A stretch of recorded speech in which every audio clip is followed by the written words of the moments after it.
주님의 이름으로 여러분을 축복합니다. 한번 따라 하시겠습니다. 충성된 일꾼의 자세.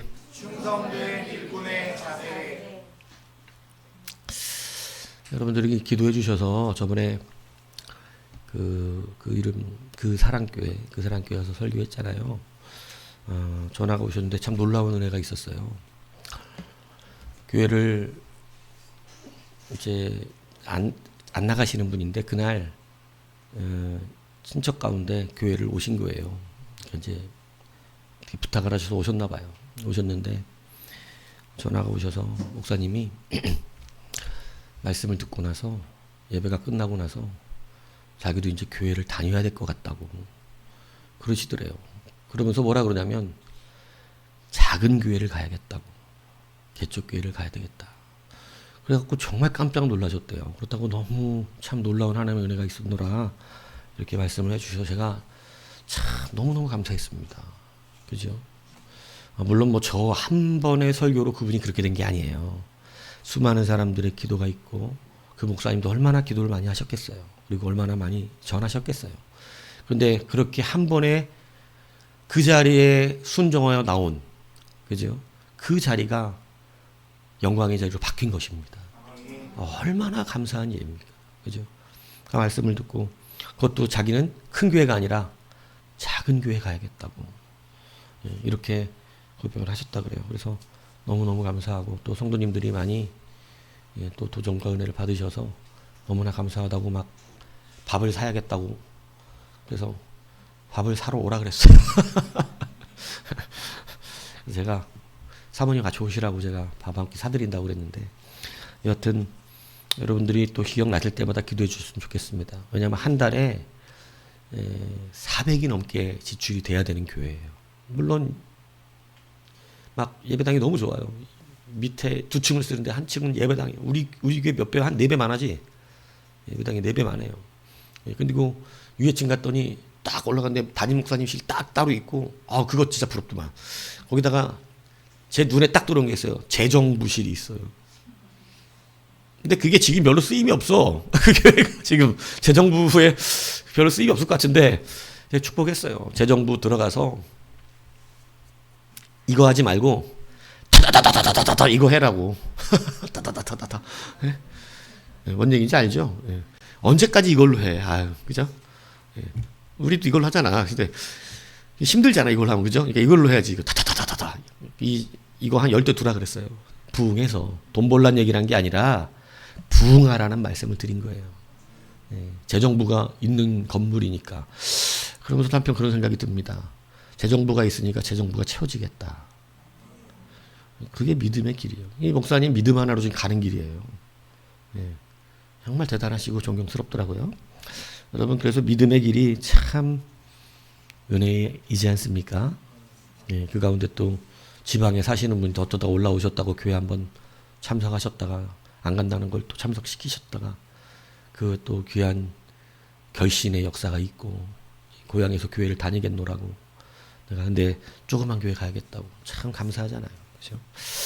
그런 은혜가 여러분 있습니다. 이게 우리는 보이지 않지만 하나님 역사하시는 거예요. 저는 너무 제 설교가 너무 그 교회 상황에 부담을 준 게 아닐까 이런 걱정을 하면서 제가 오면서 우리 이경구한테 물어봤거든요. 내 설교가 그 교회 성도님들한테 너무 부담이 되지 않았을까? 그랬더니 네 그러더라고요.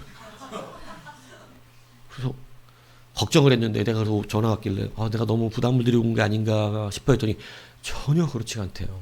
그 성도님들이 너무 끝나고도 앉아서 계속 그 말씀을 얘기하면서 나누면서 기뻐했다고 그러시더라고요. 그래서 너무너무 감사했어요. 여러분 생각나시면 기도해 주셨으면 좋겠습니다. 왜냐하면 얼마나 연단의 기간이 있지만 여러분 교회가 한 달에 400 넘게를 적은 성도들이 감당해내야 되는데 이거 정말 어려운 일입니다. 우리가 생각처럼 쉽지 않거든요. 그러나 그것을 믿음으로 가고 계시고 벌써 몇 달째 해내셨고 얼마나 대단해요. 그죠? 자, 그래서 믿음이 있어야 합니다. 믿음이. 그죠? 충성된 일꾼은 어떠한 자세를 가져야 하는가? 여러분 오늘 말씀을 한번 잘 들어보시기 바랍니다. 오늘 여러분 이 본문 가운데 특별한 단어가 나옵니다. 그게 뭐냐면 이렇게 4장 1절에 보니까 사람이 비밀을 맡은 자로 어떻게 알아요? 여길지어다. 너희들은 비밀을 맡은 자다. 이게 아니라 어떻게 알아요? 여길지어다 이렇게 말하고 있어요. 참 특이하죠. 너희는 세상에 빛이라 이러셨잖아요. 근데 오늘 본문은 여길지어다. 여길지어다. 여러분, 우리가 실패하는 중요한 원인 중에 하나가 뭐냐면 여길 줄을 모릅니다. 겸손을 오해하는 경우가 굉장히 많아요. 여러분, 겸손은 자기를 비하하는 게 아닙니다. 겸손은 자기를 무시하는 행위가 아니에요. 근데 우리는 겸손하라 그러면 자기를 무시합니다. 여러분, 오늘 이것을 잘 구별하셔야 여러분들은 충성된 일꾼이 될 수 있다는 사실을 기억하셔야 됩니다. 겸손은 자기를 무시하는 행위가 아니에요. 그냥 많은 사람들이 겸손하라고 하면 자기를 무시해버려. 자기를 무시하는 게 겸손인 줄 알아. 근데 오늘 성경이 이것을 원어가 정확하게 구별해주고 있어요. 그래서 제가 오늘 이 말씀을 여러분들에게 알려드리려고 하는 것입니다. 여러분, 그래서 우리는 하나님의 놀라운 역사의 능력들을 어떻게 한 사람으로 여겨야 돼요? 가진 자로 여겨야 돼요. 이게 왜 중요하냐면, 저도 가만히 생각해보고 오늘 말씀을 준비하면서 가만히 생각해 봤을 때, 제가 전도사 때, 처음 전도사 할 때, 이 교회에서 볼 때는 아무것도 아닙니다. 예, 뭐 교회 어른들이 볼 때는요, 교회 이 성도들이 볼 때 전도사는 그냥 물론 별거 아니에요. 전도사를 다 무시하잖아요. 예, 저도 얼마나 많이 무시당했는지 몰라요, 전도사 때. 예, 그냥 장로님들은 반말하기 일쑤예요. 예, 그냥 왜냐면 그렇게 요즘은 부목사들도 교회에서 크게 교회에서 예, 그냥 담임이어야 그나마 그래요, 안 그래요, 박형선 선생님? 안 그래요? 박형선 선생님은 안 그래요? 그런데 제가 정말 큰 은혜와 참 하나님의 능력을 바라고 하나님의 역사심이 크게 일어났었던 그때를 생각하면 이 전도사가 되었을 때 제가 이 직분을 너무너무 크게 여겼었어요. 어떻게 이렇게 귀한 직분을 내가 감당할 수 있을까? 너무너무 그러니까 그 하나님의 놀라운 말씀의 비밀을 맡은 자와 같이 진짜로 너무 그 직분이 귀해서 그 직분을 너무나 소중하게, 너무나 존귀하게 그렇게 여겼었습니다. 근데 그렇게 여길 때 하나님께서 얼마나 큰 역사를 이루셨었는지 몰라요. 여러분, 우리의 신앙은요, 여기는 신앙이 돼야 돼요. 여러분, 이 여긴다는 것이 굉장히 중요합니다. 그렇게 여기는 것, 여긴다는 것은 오늘 원어로 말하면 이 로기제스 때 이 로기조마이라고 하는 그러한 이 언어의 이 삼위탕수 현재 명령인데 무슨 뜻이냐면 그렇게 간주하라.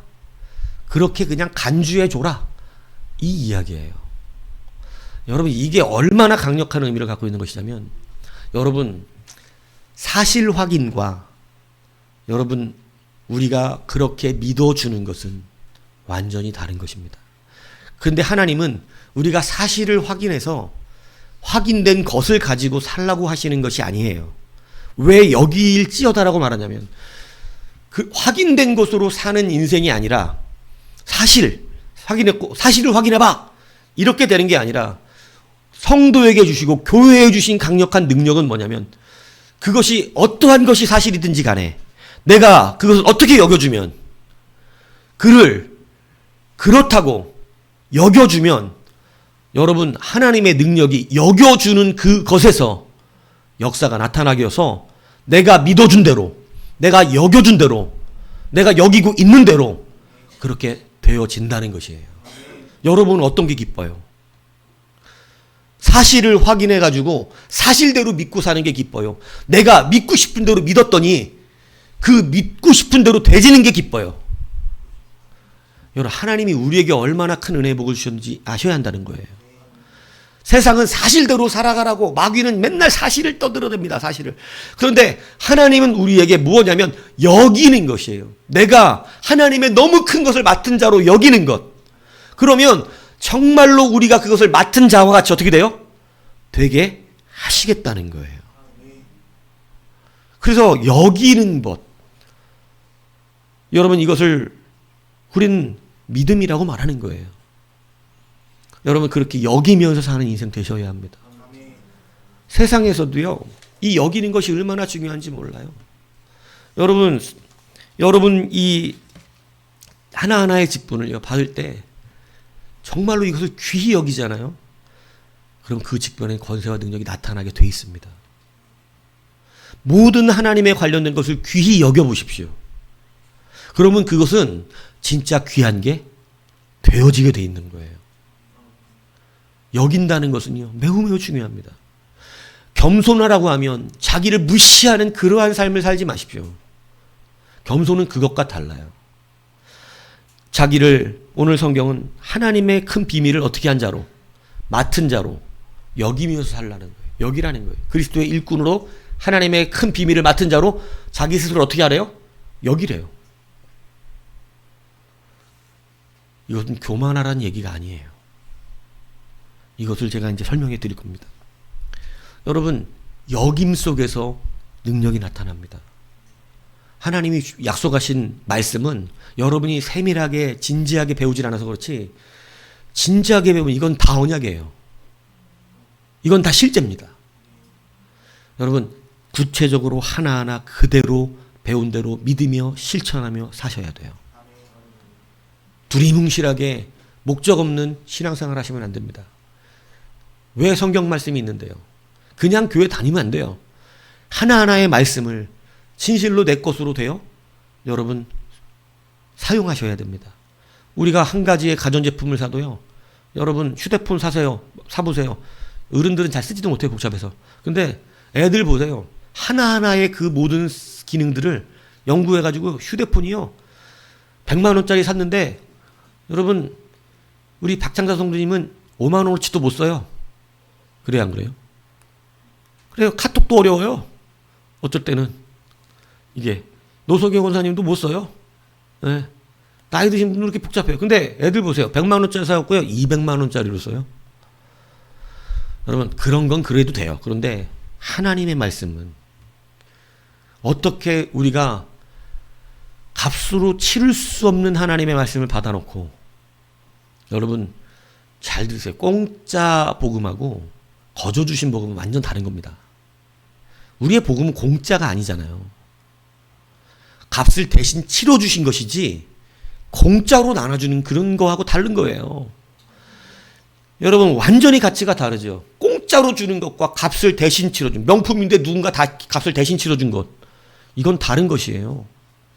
예. 그런데 우리는 하나님의 말씀을 공짜인 것처럼 써먹을 때가 많아서 실질적인 능력이 되지 않는 것입니다. 여러분, 하나하나 세밀하게 하나님의 말씀을 붙드셔야 돼요. 여러분, 이제 여기시는 능력을 가지세요. 여러분이 무언가 성취하기를 원하면 여기셔야 돼요. 자녀를 여기셔야 돼요. 자녀를. 우리 이춘자 지사님이 맨날 용빈이 보고, 나는 요즘 용빈을 타락용이라고 불러주는데 맨날 뭐라고 그러냐면 용박사 이래. 잘하는 거예요. 네. 제가 무슨 박사야. 쟤는 지금 내가 볼 땐 박사 되기가 쉽지가 않아. 왜? 자빠져 놀아 지금. 응? 그런데 여겨주는 대로 되는 거예요. 이게 성경의 능력이라고. 이게 말씀의 권세예요. 여겨주라고. 여기면 자기 자신도 그렇게 여기고 그도 그렇게 여겨주고. 무슨 말씀인지 이해하십니까? 이 여기는 것, 예? 이 여김의 능력이 성경에는 있다고 우리 가운데 가르치고 있다는 거예요. 그런데 우리는 그것을 잘 써먹지를 않습니다. 맨날 뭐 확인하러 다녀? 사실. 성경은 사실대로 살라고 가르치지 않아요. 믿음대로 살라 그래요. 믿음대로 될지어다. 성경이 늘 가르치는 거 아니에요? 믿음대로 될지어다. 사실대로 될지어다 이렇게 안 가르쳐요. 사실대로 되면 우린 다 망합니다. 사실대로 되잖아요. 우리 언제 어떻게 골프 치다 죽을 수도 있어. 이렇게 테니스 치다가 하나님 만나. 농담이 아니에요. 사실대로 되면 그렇게 될 수 있어요. 그런데 믿음대로 되기 때문에 사는 거예요. 여러분 이제는 여기시는 자가 되십시오. 여러분 이런 이야기를 한 분이 있어요. 자기가 지어낸 말인데 이렇게 썼어요. 문명의 손길이 거의 닿지 않는 외딴 시골 마을에서 유전이 터졌습니다. 유전으로 하루아침에 큰 부자가 된 마을 사람들은 돈을 쓸 궁리를 하다가 자동차를 구입했습니다. 그런데 자동차에는 편하게 앉을 의자도 있고 바퀴가 4개나 달렸는데 도저히 움직이질 않았습니다. 마을 사람들이 궁리를 하다가 여러 마리의 말에게 자동차를 끌게 했는데 그제서야 자동차가 느리게 움직였습니다. 말이 끄는 자동차를 확인한 마을 사람들은 단단히 화가 나서 자동차를 판 사람에게 찾아가 왜 자동차를 끌 수 있는 말은 주지 않았냐고 따지기 시작했습니다. 자초지종을 알게 된 직원은 마을 사람들에게 차 열쇠를 달라고 했습니다. 마을 사람들이 장식품으로 알고 있었던 열쇠를 차에 꼽고 시동을 걸자 자동차는 여러 마리 끌 때와 비교할 수 없이 빠르게 달려 나갔습니다. 이걸 누가 한 말이냐면 유치하죠. 예. 이 투자의 기제, 여러분 워런 버핏 들어봤죠? 워런 버핏하고 한 번씩 밥 먹으려면 돈 엄청나게 내고 밥 먹잖아요. 아시죠? 그리고 그 하나 팁을 얻으려고. 그죠? 밥 하나에 몇십억짜리도 있고.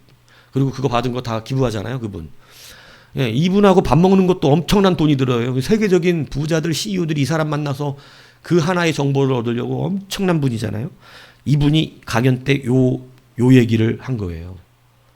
이분이 세계적인 투자의 규제 부자, 무너져가는 가게를 다 살려내는 마법의 손. 이분이 이런 얘기를 했어요. 그리고 나서 덧붙여 이 말을 했어요. 400마력의 엔진을 가지고 100마력만 사용하는 사람들이 많습니다.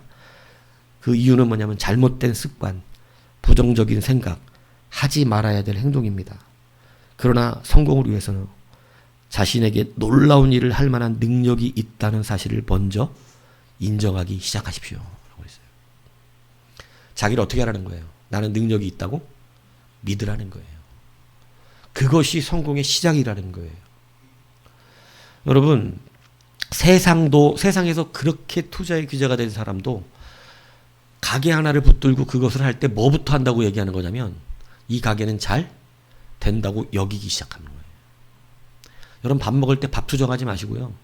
이 밥은 맛있다고 여기시면 입에서는 안 마실 수 있지만 몸에서는 맛있는 밥과 같이 건강해진답니다. 이건 실제라는 거예요. 아무리 영양이 좋은 밥도 맛 되게 없네. 아우 먹기 싫은 거 억지로 먹잖아요. 속에서 뭐가 된대요? 독이 된대요. 여기는 것이 이렇게 무서운 결과를 나타낸다는 사실을 기억하셔야 돼요. 먹으면서 이왕이면 맛없는 음식도 어떻게 먹으면 맛있다고 여기고 먹으면 건강해지는 거예요.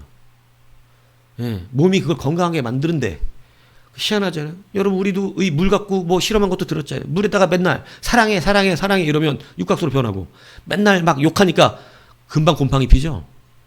희한하죠. 똑같은 물인데 어떻게 여겨주느냐에 따라서 그게 그렇게 변해지는 역사가 일어난다는 것입니다. 여러분 여기는 은혜를 누리십시오. 성경이 굉장히 중요한 팁을 우리에게 가르치고 있어요. 우리가 맡을 만한 사람이라는 걸 얘기하고 있는 게 아니에요. 어떻게 만들어버리라는 거예요. 맡을 수 있는 사람으로 만들어내라는 거예요. 그게 여겨주는 것이에요. 건강도 그렇습니다.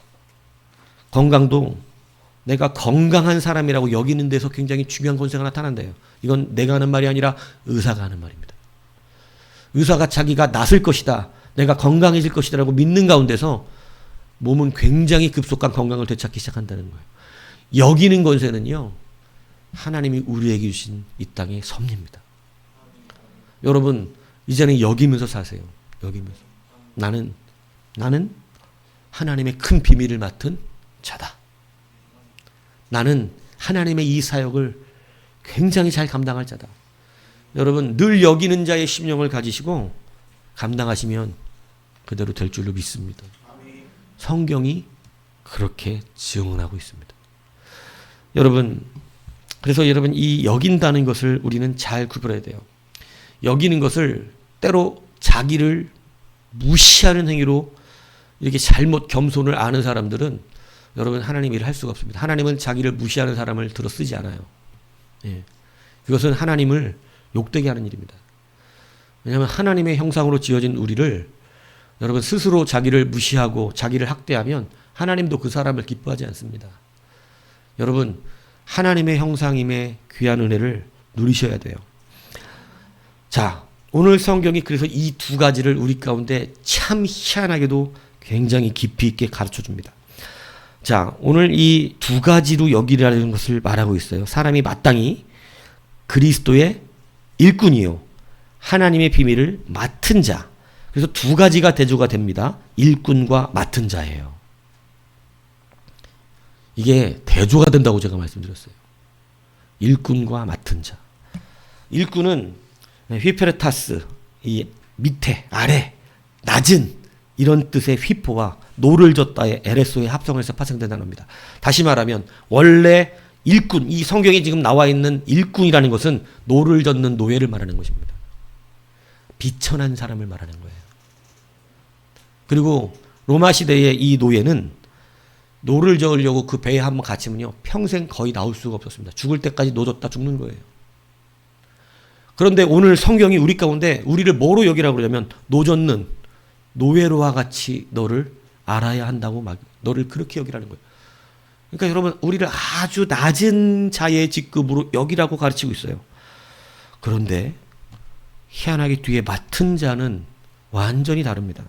하나님의 비밀을 맡은 자의 이 오이코노무스는요. 여러분 집을 뜻하는 명사 오이코스와 관리하다, 지배하다라는 뜻의 동사 네모에 합성합니다. 쉽게 얘기하면 그는 높은 관리예요. 그러니까 일꾼은 낮은 비천한 노예인데 맡은 자는 뭐냐면 고위직 관리자를 말하는 거예요. 나라로 말하면 이 모든 국가를 국무총리예요. 국무총리.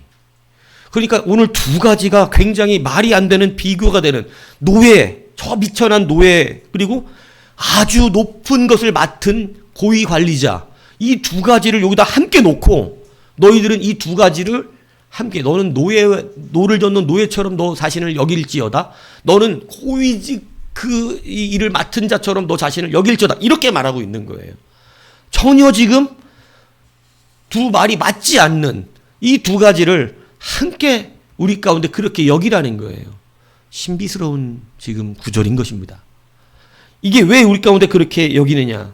여러분 사람의 겸손은 자기를 무시하는 것이 아니라 우리가 여러분 노예가 어떤 일을 하는 사람이냐 이 노를 젓는 노예가 뭐냐면 노를 열심히 젓으면 배가 어떻게 돼요? 막 가죠? 노는 노예가 어디로 가는지 알아요? 몰라요? 노예는 모릅니다. 나는 열심히 노를 젓지만 노예는 어디로 가는지 알지 못해요. 알지 못하고 그냥 노 젓는 거예요. 가는 거예요. 겸손이라고 하는 것은요. 내가 주관자가 아니라는 것입니다. 우리의 겸손을 여러분 우리가 자기를 무시하는 것으로 아는 사람들이 너무나 많은데 그게 아니라 내가 주인이 아니고 내가 주권자가 아니라는 태도를 갖는 거예요. 여러분 노예는 비천한 자, 낮은 자, 이 노를 젓는 자는 자기가 노를 주관하는 것 같지만 노를 주관하지 않습니다. 젓고 있을 뿐이지 그 방향과 모든 건 누가 주관하는 거예요? 배의 선장이에요. 우리가 겸손하다는 것은 어떤 걸 의미하는 거냐면 여러분 오늘 성경에 보면 고린도후서 4장 7절이 굉장히 쉽게 이걸 설명했어요. 뭐라 그러냐면 우리가 이 보배를 질그릇에 가졌으니 이는 심히 큰 능력은 하나님께 있고 우리에게 있지 아니함을 알게 하려 함이니라. 여러분 보배는 굉장히 귀한 것이잖아요. 그런데 우리는 뭐라고요? 질그릇은 그냥 찰흙으로 막 만들어서 그냥 어떤 이쁜 거 만들지도 않고 뭐 바르지도 않고 그냥 구워내서 여러분 그냥 쓰다 이빨 나가면 어떻게 하면 되는 거예요? 그냥 버리면 되는 그릇이에요. 버리면 되는 질그릇이에요. 그러니까 겸손은 내가 질그릇과 같은 존재라고 하는 사실. 질그릇과 같은 존재. 이것이 겸손이에요. 그런데 그 안에 뭐가 담겨 있어요? 보배가 담겨 있으니까 어떤 그릇이 돼요? 보배를 담은 그릇이 되는 것입니다. 그래서 하나님께서 우리에게 바로 이 두 가지를 함께 여길 수 있는 자가 되라고 지금 가르쳐 주시는 거예요. 겸손은 그 그릇에, 질그릇은 무엇이 그 그릇을 만들어내요? 그 가치를? 담겨 있는 거잖아요. 담겨 있는. 질그릇에 가치 없는 게 담겨 있으면 그냥 가치 없는 질그릇으로 끝나버리죠. 그런데 여기에 보배가 담기고 금이 담기고 다이아몬드가 담겨 있으면 여러분 그 질그릇을 함부로 대할 수 없습니다. 겸손은 내가 바로 이 질그릇과 같은 내가 주권자는 아니에요. 내가 나를 결정할 수 있는 것은 아니에요. 그러나 하나님이 나에게 무엇을 담으시느냐에 따라 내가 그 가치로 변화되어져 간다. 이것을 믿는 것. 그래서 여러분, 우리가 겸손하다는 것은 나를 무시하고 살라는 이야기를 하는 것이 아니라 내 가치가 내 스스로 빛나는 가치는 아니지만 주가 내게 담겨지실 때 놀라운 우리는 가치가 변화된다라고 하는 것을 믿으라고 하는 것입니다. 여러분, 우리가 이 두 가지를 잘 구별하여 붙들 때 우리는 겸손한 자가 되고 우리는 하나님 앞에 쓰임받을 수 있는 자가 되는 거예요. 그것을 2절에 충성된 자라고 가르치고 있는 것이에요. 충성은 열심히 일하는 것에서도 나오는 것이겠지만 열심히 일하기 이전에 내가 어떠한 일꾼의 자세와 마음 심령을 가지고 있느냐로부터 시작된다는 사실을 아셔야 됩니다. 이 자세가 없는데 열심히 일하는 것이 충성된 일꾼이 되겠어요? 우리는 열심히 일하고 무언가 그냥 하면 충성된 것으로 생각을 하는데 성경은 그것 갖고 충성되다고 말하지는 않고 있다는 사실을 알아야 한다는 거예요. 충성은 오늘 이 두 가지를 여길 줄 아는 사람이 먼저 돼야 돼요. 열심히 일하는데 자기를 무시하는 사람, 충성스럽지 않고 불충스러운 사람입니다. 하나님이 쓸 수 없어요, 그 사람. 쓰지 않습니다. 그 사람은 여전히 그냥 질그릇일 뿐이에요. 그러나 여러분, 그 질그릇 가운데 내가 비록 노를 젓는 자이지만 여러분, 그 안에서 내 방향의 길을 하나님이 결정하시고 이 안에 귀한 것이 담겨 있다고 믿는 사람. 그래서 여러분, 우리가 겸손은 내가 노예와 같은 종과 같은 자라고 하는 것, 하나님께 주권을 내어 드린다라고 하는 것이 겸손이지 자기 자신을 무시하고 사는 것이 겸손이 아니라는 사실을 아셔야 돼요. 나는 지금 아무것도 아니지만 하나님이 나를 쓰시면 나는 귀한 존재가 된다라고 하는 것을 믿어야 한다는 것입니다. 그래서 여러분, 이 두 가지를 여러분이 이제 같이 있어요. 내가 맡은 자가 되는 거예요. 그래서 놀라운 역사가 일어나는데 여러분, 우리는 아무것도 아닌 존재가 분명한데 오늘 성경은 노를 젓는 노예와 같은 비천한 우리가, 그렇게 여기는 우리가 하나님의 큰 비밀들을 맡고 관리하는 고위직 관리직이 되어지는 이 놀라운 역사가 일어난다는 것이에요. 그래서 여러분, 겸손의 오해가 없어야 돼요.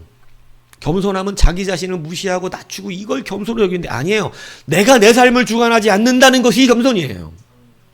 이게 명확하게 쓰셔야 돼요.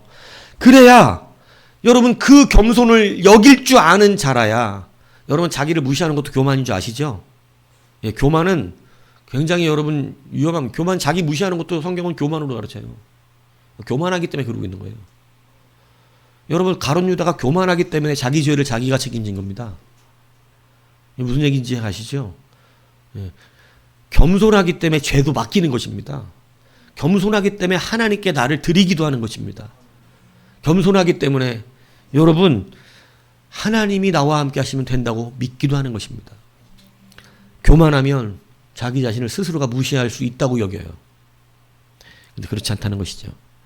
여러분, 그러므로 우리는 비록 질그릇과 같지만 그 질그릇에 하나님의 크고 놀라운 보배를 담은 자가 되어져서 가치가 변하는 것입니다. 이것을 정확하게 인식하는 자가 여러분, 우리는 아무리 큰 것을 맡아도 어떻게 되지 않을까요? 교만해질 수가 없어요. 이 두 가지를 여러분 잊지 않으셔야 돼요. 그래서 일꾼과 맡은 자는 완전히 대조되는 이야기인데 저 높은 지위와 저 낮은 자의 지위가 함께인데 이거를 너희는 둘 다 그렇게 여겨야 된다는 거예요. 너희는 노를 젓는 노예처럼 스스로를 여겨야 된다. 그러나 너희는 높고 큰 굉장한 것을 관리하는 고위직 관리자로 스스로를 여길 줄 알아야 한다. 여러분 이제 이 뜻을 기억하셔야 합니다. 그래서 여러분 이제 우리가 스스로 겸손하다는 것이 무엇인지를 깨닫고 그리고 우리 안에 이제 하나님의 보배를 채우는 자들로 살으셔야 돼요. 보배를 채워도 스스로가 교만하면 그 그릇은 깨지고 맙니다. 하나님이 보배를 채워주는데 스스로 교만하면 그 그릇은 깨지고 말아요. 하나님이 쓰실 수가 없어요. 자기가 빛나는 그릇인 줄 알기 때문에 그렇습니다. 하나님은 금그릇, 은그릇, 질그릇을 다 가정에 있지만 쓰시는 그릇은 어떤 그릇이에요? 깨끗한 그릇이라 그랬어요. 하나님은 금과 은과 질그릇을 구별하지 않습니다. 하나님 뭘 구별하세요? 하나님 눈에는 다 똑같은 그릇인데 깨끗한 그릇을 쓰시는 거예요. 왜 깨끗한 그릇을 쓰시나요? 여러분 그거 몰라요? 여러분 같으면 지저분하고 먹다 남고 저기 설거지통에 그대로 음식 찌꺼기 남아있는 그릇 그대로 갖다 밥 담아 먹겠어요? 안 그렇죠. 그거 어떻게 한 다음에 거기다 밥 담아 먹어요? 깨끗하게 씻어가지고 설거지 깨끗하게 해서 깨끗한 그릇 갖다 먹죠. 여러분 그래서 우리는 내가 금그릇이에요 이러고 다니면 이미 끝난 겁니다. 하나님은 금, 은, 질 이것을 구별하시잖아요. 왜? 거기에 담기는 것을 중요하게 여기세요.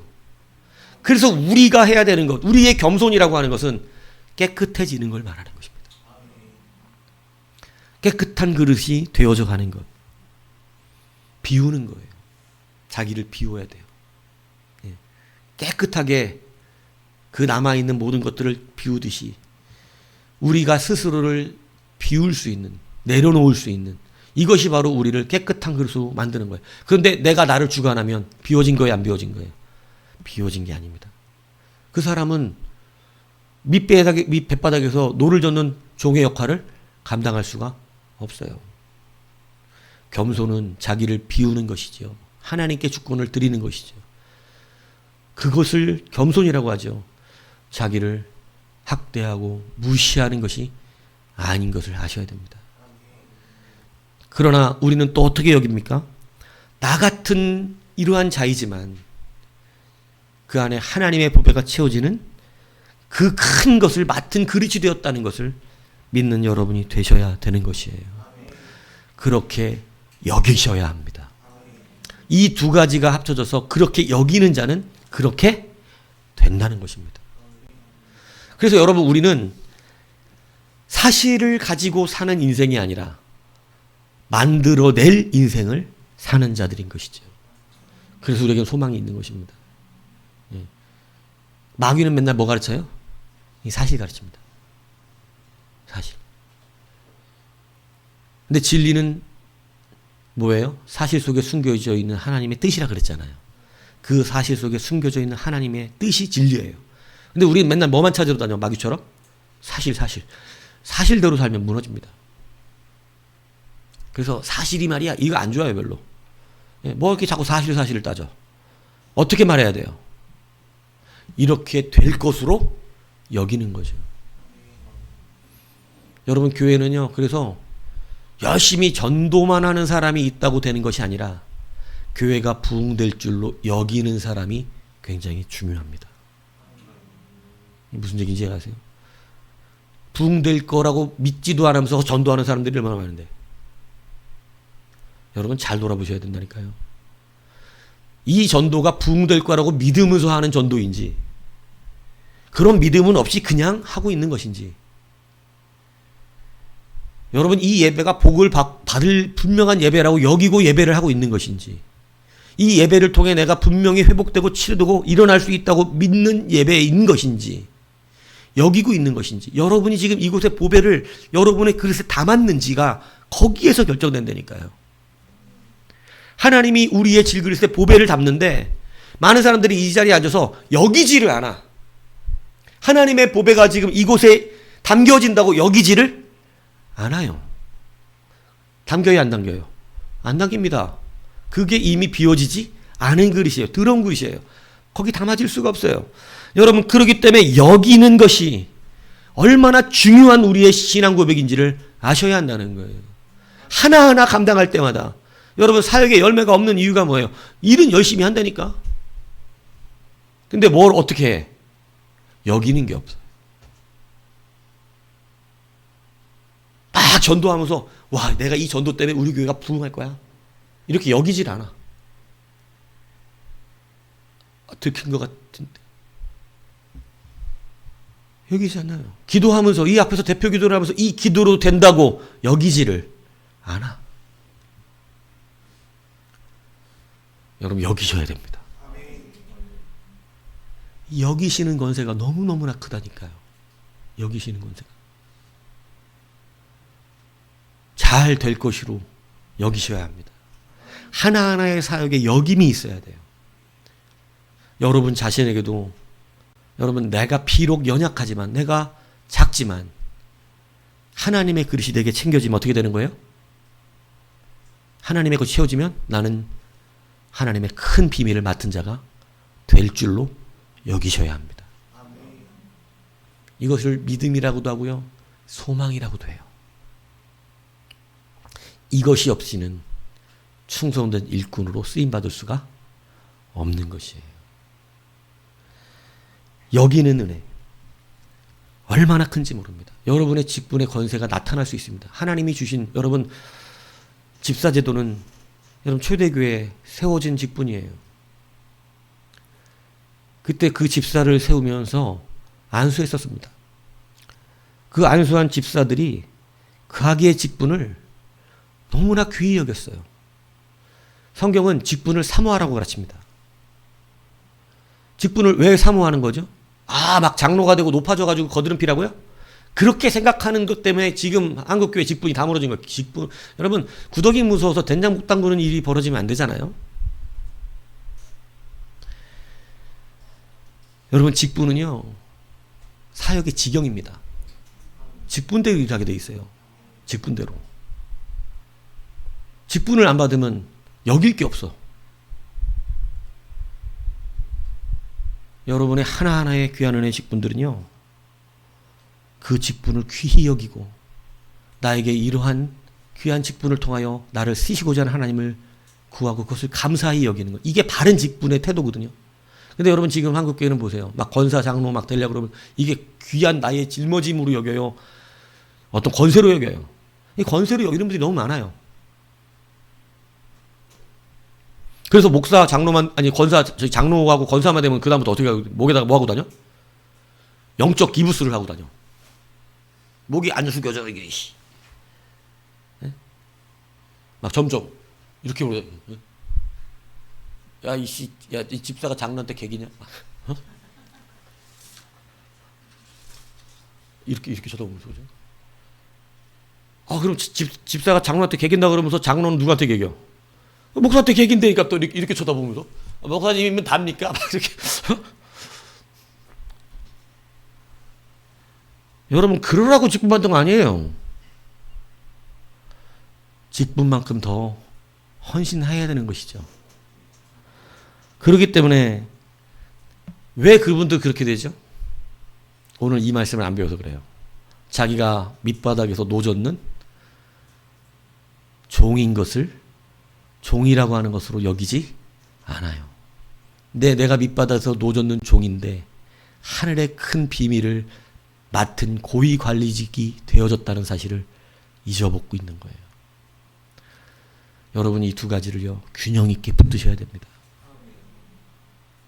그렇지 않으면 여러분, 겸손도 잘못 알게 되고 교만도 잘못 알아서 하나님께 쓰임받을 수가 없어져요.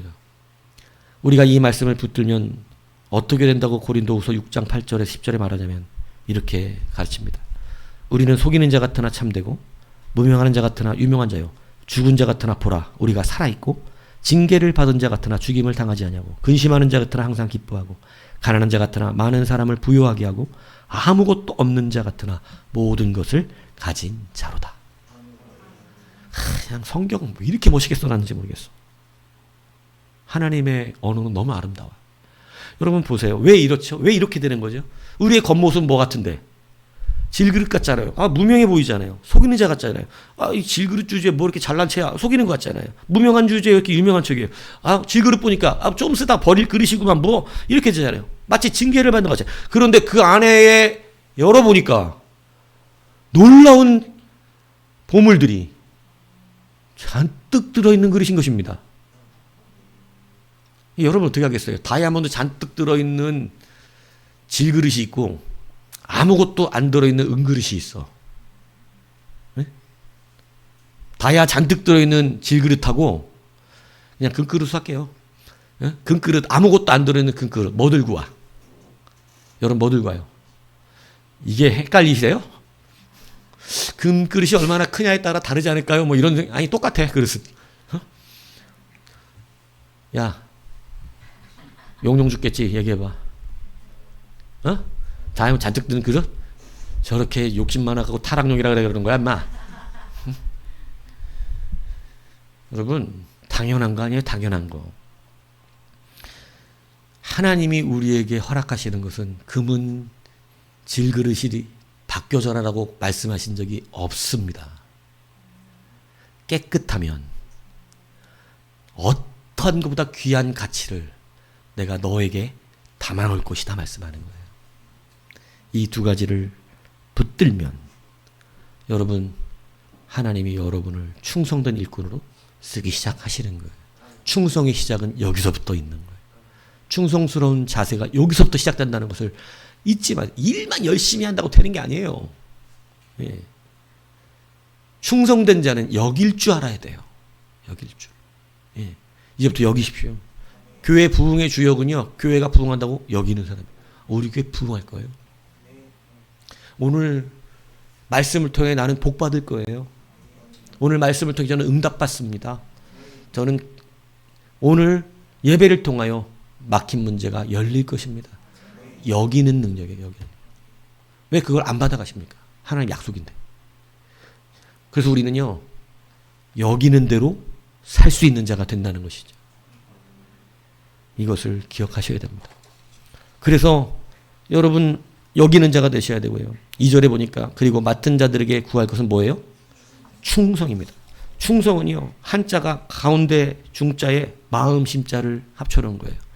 중심이 마음의 중심이 항상 마음이 중심에 있는 그죠? 가운데 있는 그죠?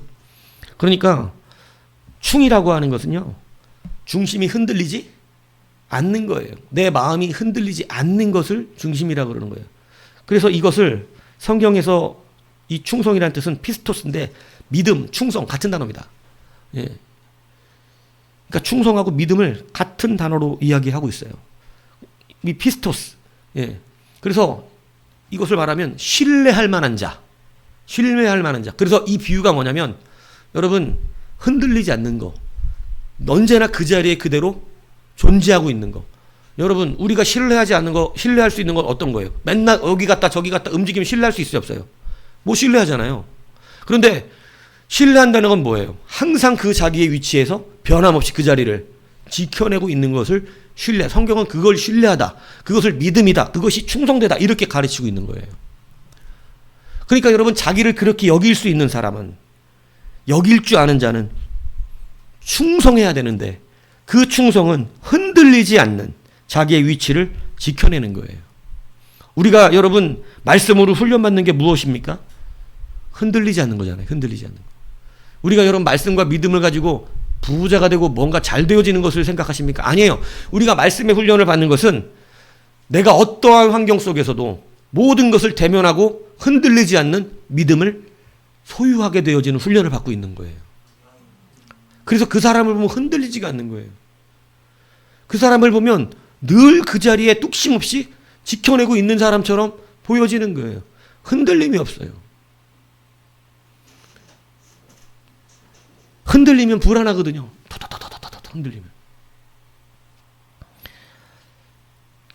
그래서 여러분 충성은 어느 상황에서도 그 자리를 지켜내는 자입니다.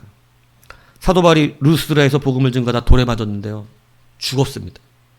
성경이 그가 죽은 자와 같이 돼서 그냥 탁 가버렸어요. 그래서 제자들이 그 주위에 둘러서서 죽었나 보다 하고 보고 있는 거예요. 왜냐하면 너무 큰 돌을 맞았고 사람에게 이 복음 증거하다가 갈라디아에서는 그것 때문에 이 가슴에 큰 흔적이 남아있다 그러는데 아마 뭐 어떤 이 역사가는 그 얘기를 하더라고요. 가슴 갈비뼈가 다 부러져서 함몰돼가지고 그때는 막 그걸 어떻게 갈비뼈는 지금도 고치기가 쉬운 게 아니에요.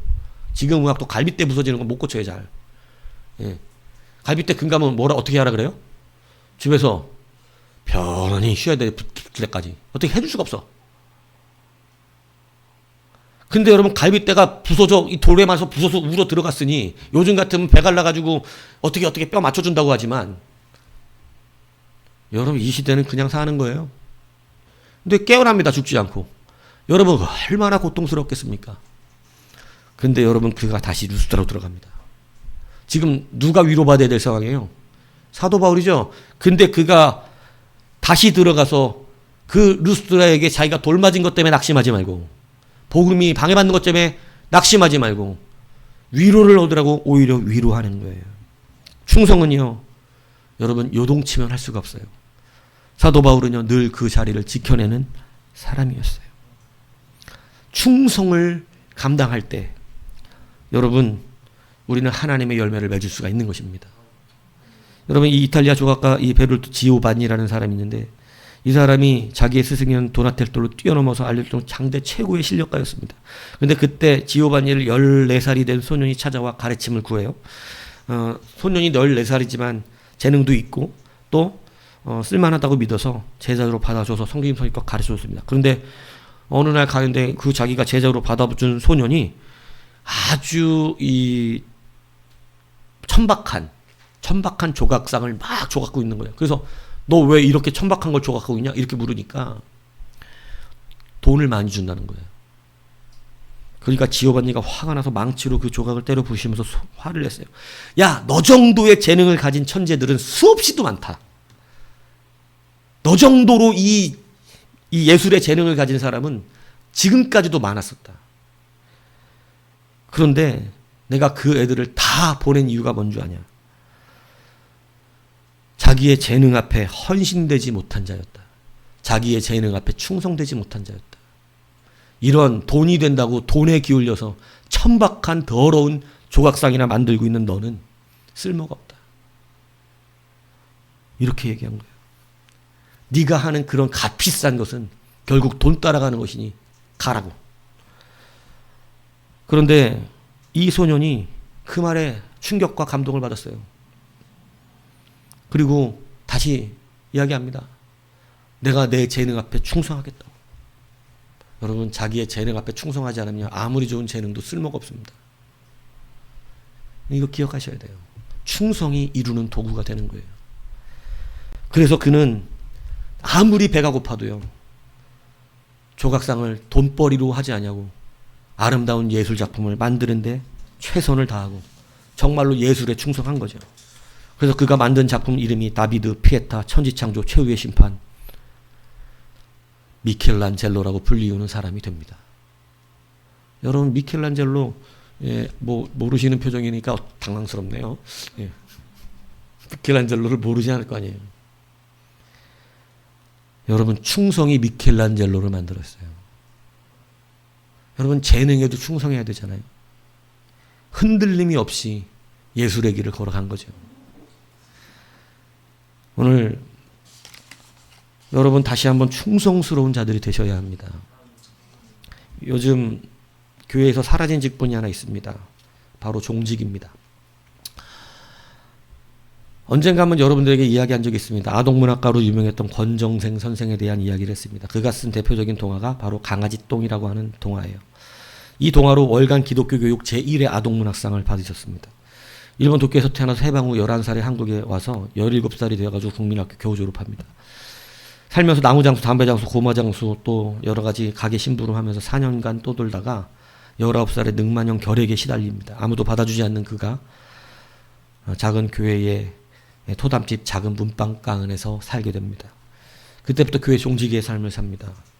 여러분 교회 종지기는요. 깃보도 가서 쳐야 되고요. 슬퍼도 가서 쳐야 되고요. 비가 와도 가서 쳐야 되고요. 눈이 와도 가서 쳐야 되고요. 여러분 우박이 내려도 가서 쳐야 되고요. 교회 종직에는 자기의 상황과 관계없이 쳐야 됩니다. 늘 그 자리에 있어야 합니다. 그게 주의 종직이에요. 그런데 이분이요, 이 성분 도병원에서 신장결핵 수술받고 나서 평생 소변을 받아야 되는 인생이 되었습니다.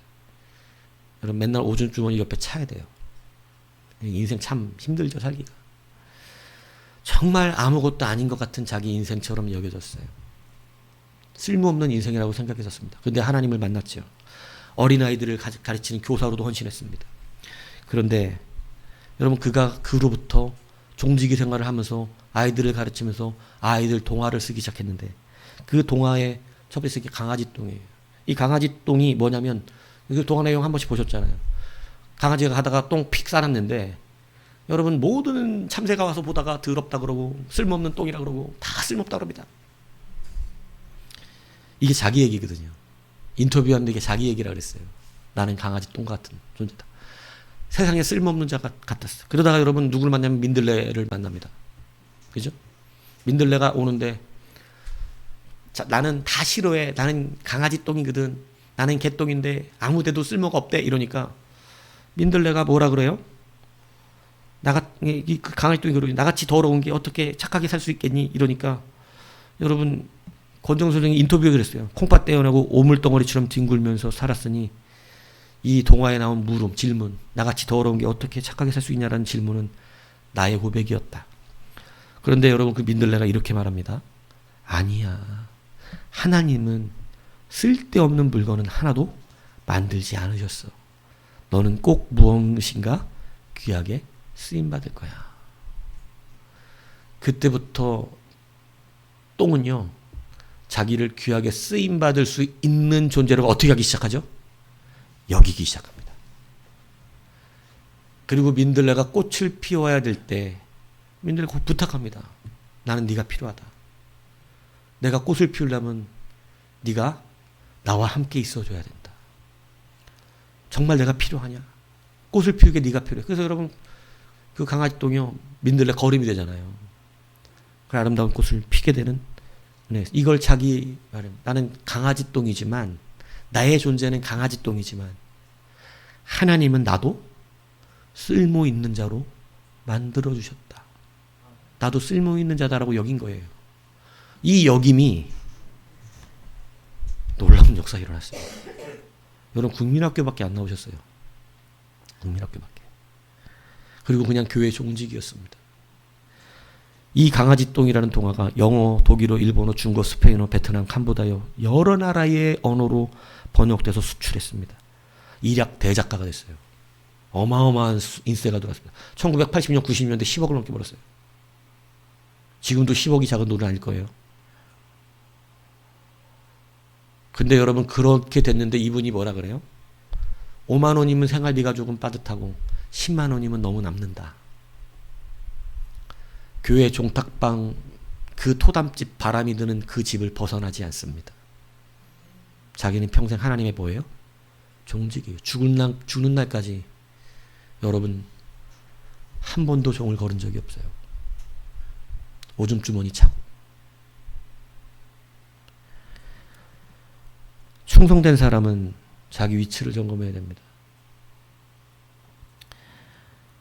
그리고 죽을 때 자기가 갖고 있던 12억을 어린아이들을 위해 써달라고. 그 옛날 병이 도져서 돌아가셨거든요. 돌아가실 때 그 12억을 남기고 갔어요. 어린아이들을 위해 써달라고. 여러분 충성은 바로 이렇게 자기의 위치를 지켜내는 데서 일어나는 것입니다. 이 시대가 너무 충성의 가치가 떨어져 버렸어요. 여러분 오줌 주머니를 차고도 추운 날 한겨울에 나가서 맨손으로 종을 치니까 성도들이 아니 왜 손시렵게 손특에 손에 막 터갖고 피가 나가지 종을 치니까. 종도 하루에 한 번만 치는 게 아닙니다. 사실은 교회 종 치는 사람들은 알아요. 새벽 종 치고요, 그 다음에 예배 종 치고요, 시간 종을 따로 쳐줬어요. 이 교회에서 옛날에. 그거 정확하게 그 시간 맞추지 않으면 큰일 납니다. 근데 그 시간을 늘 쳐주는 종직이었는데 맨손으로 종을 치는 거예요. 그러니까 성도들이 장갑기라고 장갑을 주니까 하신 말씀이 뭐였어요? 이 새벽 종소리는 가난하고 소외되고 아픈 자들이 듣는 소망의 소리인데 어떻게 그 소망의 소리를 종치는 내가 따뜻한 손으로 칠 수가 있는가? 그래서 감히 장갑도 못 낀다 그랬어요. 하나님 앞에서. 여러분, 누가 보면 유치한 얘기일지 모르겠습니다만 여러분, 이것은 자기의 위치를 철저하게 지켜놓고 있던 충성된 자의 심령인 것이에요. 오늘 여러분, 충성된 일꾼의 자세가 되시기를 축복합니다. 여러분, 자기를 무시하고 비하하고 살라는 얘기가 아닙니다. 우리는 비록 우리의 원초적인 모습은 종과 같은 사람들이에요. 질그릇과 같은 사람들입니다. 그런데 그 질그릇으로 여기지 않으면 안 돼요. 우린 질그릇이에요. 그러나 그 질그릇에 우리는 무엇을 소망합니까? 하나님의 거룩하고 큰 것들을 부어주신, 우리에게 맡겨주신, 맡긴 자, 큰 고위 관리자라고 하는 그러한 놀라운 직분을 우리가 받았다는 이 인식을 가져야 돼. 그러면 겸손과 교만이 균형이 잡힙니다. 이 겸손과 교만이 균형이 잡히면 여기는 능력이 생깁니다. 여기는 능력은 뭐냐면 내가 사실대로 살아가는 인생이 아니라 내가 이제는 여기는 대로 살아낼 수 있는 권세가 생겼다는 걸 말하는 거예요. 그래서 이제는 여기는 거예요. 여겨줄 수도 있는 거예요. 그래, 너가 지금 이 모양이지만 나는 너를 이렇게 여기고 있다. 너를 이렇게 여기고 있으니까 너는 이렇게 될 것이다. 여겨주는 것. 여러분, 그것은 자기 자신에게도 있어야 돼요. 여러분 스스로를 귀한 하나님의 비밀을 맡은 자로 여기며 사십시오. 하나님의 일꾼이 될 것이라는 것을, 내가 교회의 주의 귀한 도구가 될 것이라는 것을, 비록 강아지 똥 같은 내 인생을 살았을지라도 누군가의 꽃을 피워낼 수 있는, 하나님은 쓸데없는 것을 만드신 분이 아니고 나 같은 자도 쓸모있는 자로 만드셨다는 그 믿음을 갖고 자기를 귀하게 여기시고 사는 거예요. 교만하게 사는 게 아니라 하나님의 이름을 붙들고 귀하게 살라는 것입니다. 여러분, 거기에서 무엇이 일어나냐면 충성이 일어나기 시작하는 것입니다. 충성은 흔들리지 않는 마음입니다. 늘 그 위치를 지켜내는 것이에요. 내가 균형 잡힌 믿음을 가졌기 때문에 열심만 있는 것이 아니라 이제는 여기는 자의 믿음과 소망을 가진 자가 되었기 때문에 그 자리를 지켜낼 수가 있습니다. 그런데 여러분, 이 앞에 것이 없으면 열심은 지쳐요. 피곤하고 힘듭니다. 그러나 여러분, 여기는 마음을 분명히 균형 잡고 가진 사람은요, 충성된 일꾼으로 발돋움되는 것입니다. 그래서 여러분, 그 자리에 신뢰할 수 있어요. 여러분, 불안하지 않아요. 뭐 오늘 나오는 거 아니야? 불안하지 않아요. 늘 믿어요. 그냥 항상 그 종은 그 시간에 울립니다. 그게 바로 종직이 인생이에요. 그게 충성이라고 성경은 말하는 거예요. 그냥 껍데기 열심을 내봐야 여러분, 거기에는 열매 맺기가 너무나 힘듭니다. 그러나 이제는 여기는 귀한 능력을 가지십시오. 이 균형을 따라 흔들리지 않는 충성을 이루어내십시오. 이것이 여러분이 이제는 여기는 대로 그것을 반드시 만들어내는, 여러분 보세요.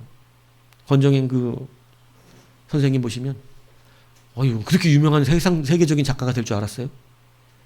시골 교회에서, 여기 일찍교회 가면 지금도 요 지내셨던 토담집이 기념으로 남아있어서 나중에 한번 우리도 구경 갔으면 좋겠어요. 예. 물론 그냥 집이에요. 예. 그러나 그래도 가서 한번 감동 좀 느껴보세요. 그 종탑도 한번 만져보고, 예? 주여, 나도 이래야 되는데 맨날 저는 흔들려서 신뢰가 갈 수 없는 인생을 살고 있습니다. 그러나 여러분, 그분은 세계적인 작가가 되어서 그 자리를 떠나지 않아요. 나 유명한 작가라고 목에 힘들어가지 않았습니다. 5만 원 가지고 평생 살았습니다. 매달 5만 원씩. 그러면서 12억을 어린아이들을 위해서 써달라고 남기고 돌아가셨어요.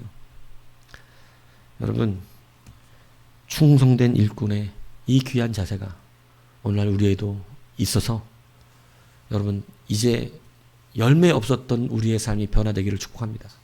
이제 실질적인 열매가 맺어지기를 바랍니다. 여러분 하나하나 세밀하게 차근차근 실질적으로 뜬그릇 잡듯이 교회 나와서 여러분 그냥 내 그냥 마음에 뭐 안정만 먹고 가시려고 하지 마시고 이제는 여러분 종지기 신앙을 가지세요. 씨름해 보세요. 이 씨름을 통하여 하나님이 우리가 여겨주시는 대로 이루어주시는 그 역임의 역사가 일어나기를 주님의 이름으로 축복합니다.